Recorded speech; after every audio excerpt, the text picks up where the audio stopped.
Hey, what's going on, guys? Pig Gamer here, and today I'm gonna be doing a tutorial on Roblox Studios. And in this tutorial, I'm gonna be going through the basics of how to, just some basic tools of how to get started. So first, I'm going to be showing you is the movement, the scale, and the rotation tools. So basically what is pretty self-explanatory of what the movement tool can do is it allows you to move parts around the world. Pretty simple as that. You can move it down, up, and side to side. Now what the scaling tool allows you to do is you can scale different parts. And same thing as the movement, you can do it up, down, side to side.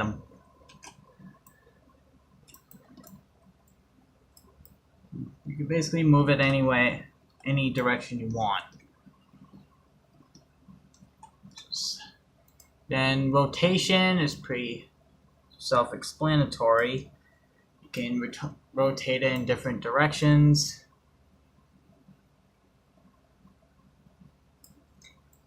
You can rotate it that way if you wanted to, or you can rotate it this way. All different kinds of ways you can rotate this.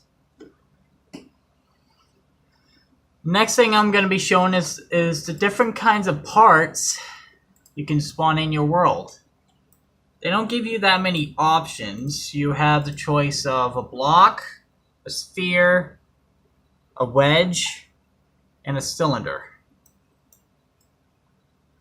And pretty self-explanatory. You can change the different size of how you want the sphere to look.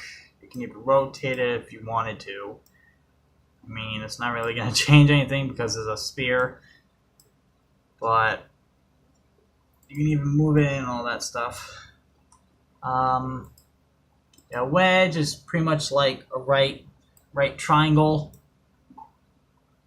You can even change the size of how you want it to look.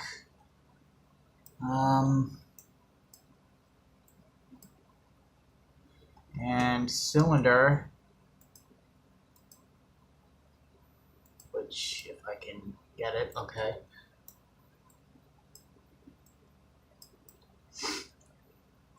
Just like that. You can also resize it and all that. Alright, the next thing is the materials option. So what I'm going to do is I'm actually going to spawn in a part here. And what you can do with the materials is it allows you to select what different kinds of texture or material you want on it. So let's say, for example, I want to put grass, a grass material. Then it would have grass material as you can see. Yeah, I'm sorry about the bad aiming at this camera. But there's like different kinds of different materials. You got wood. Can't really see it that well, but you could do wooden planks, which is more obvious to see. Got slate, concrete, metal, foil, ice, even though that doesn't really look like ice. But got bricks, sand, got neon, which is pretty cool. So let's do something like that. Or you got glass, which is cool. Then pebbles. And you got cobblestone, which is pretty cool. Oh yeah, and obviously you could change the color as well. Like I was messing around. You could change the color of the brick through here. So you can change it to red or different shade of red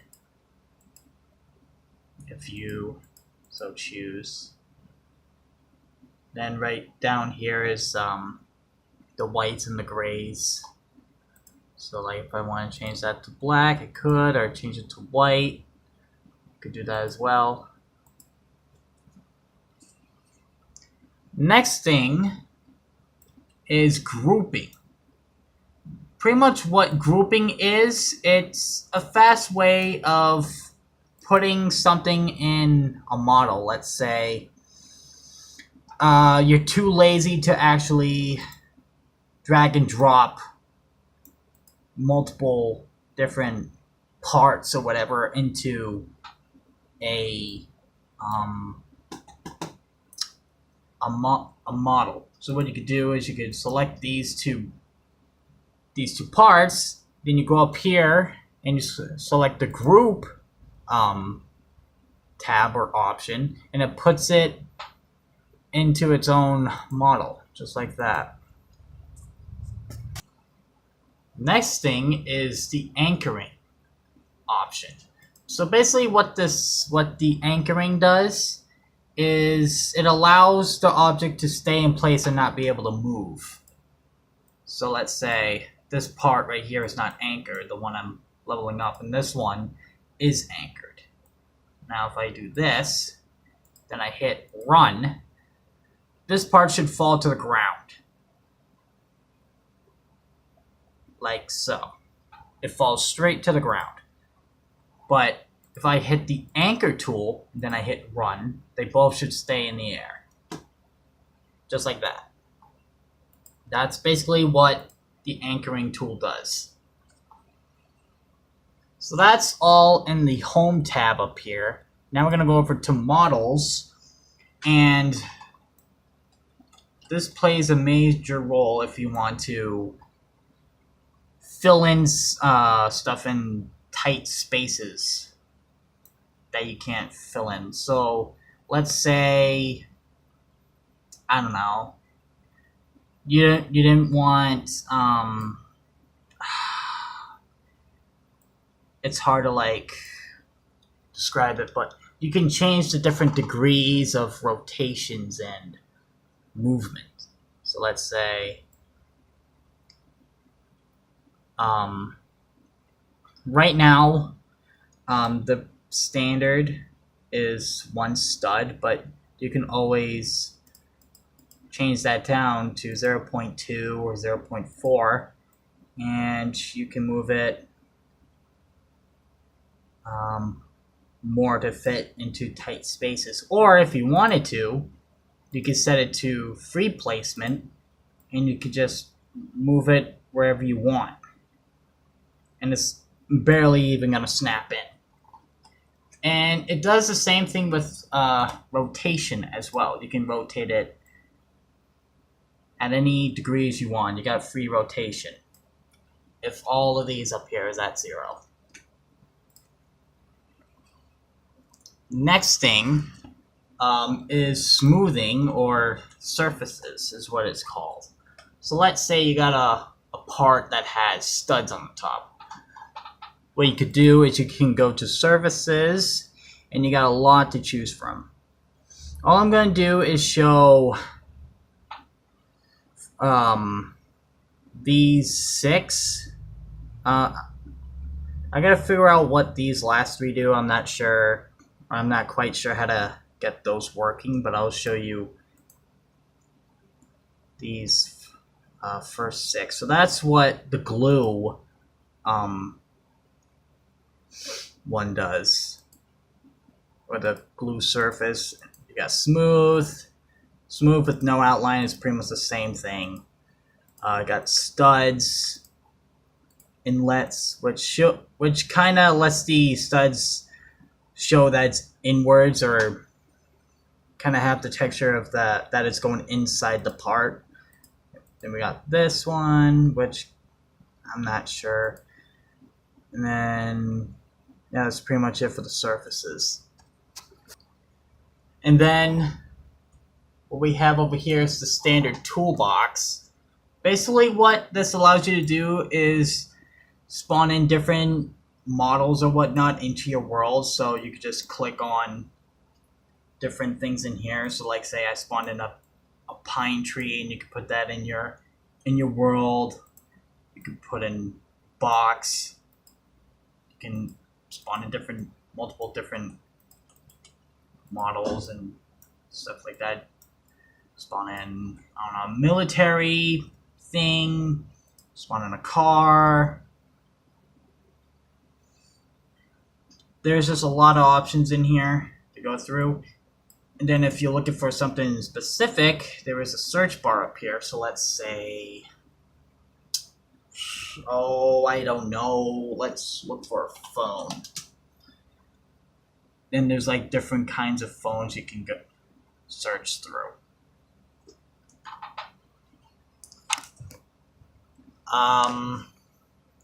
Another thing is you go up here right next to the fire where the effects is. You hit the spawn, and then it spawns in a spawn location.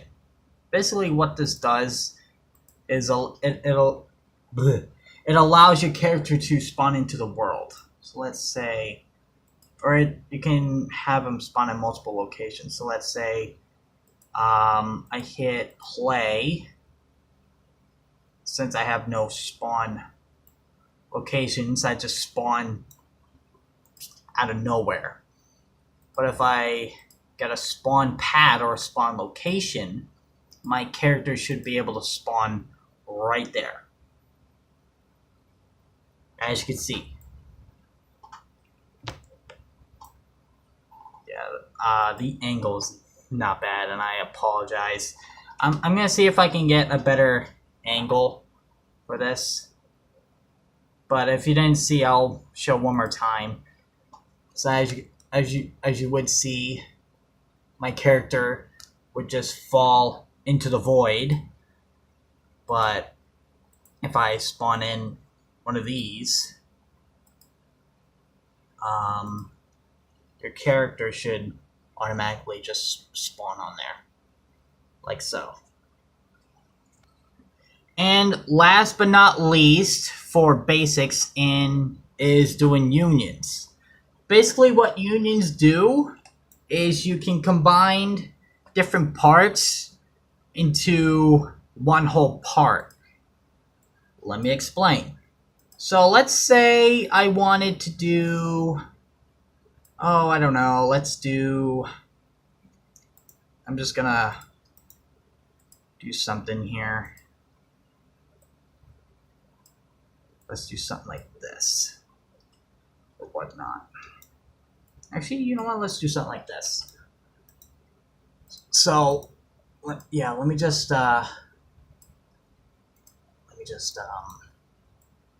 do this really quick. So normally, if you'd have like, sometimes my mouse just off clicks sometimes, which can be annoying. So as you can see, it's kind of hard to tell, but this part is clipping through this. But if you use the union tool, like I showed before, it makes it all its own separate part. Like this is all one part now, as you can see. And if I just spawn in another part here, like this, and do something like this, I probably should have that off to the side because I need that later on. Now if I do something like this,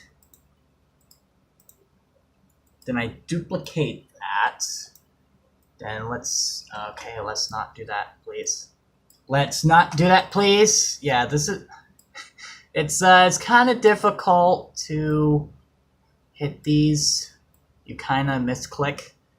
Now, I have a part right here, right in the center of it.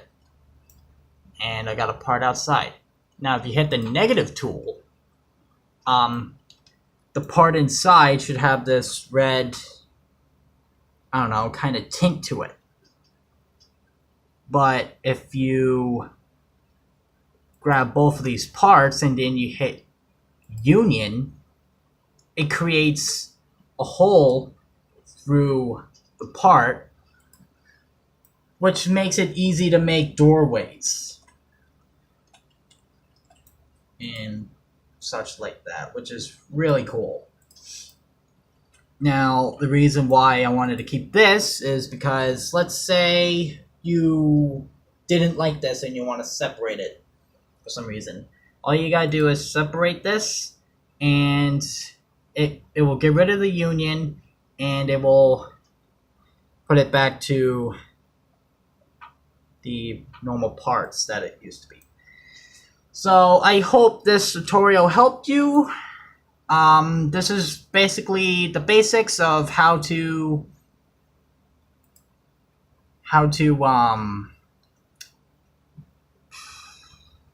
yeah, this is pretty much the basics on how to use Roblox Studios. So thanks for watching. I'll try and get a better setup, but if you like this video, press the like button, comment, and subscribe. This is Pig Gamer, and I will see you all later.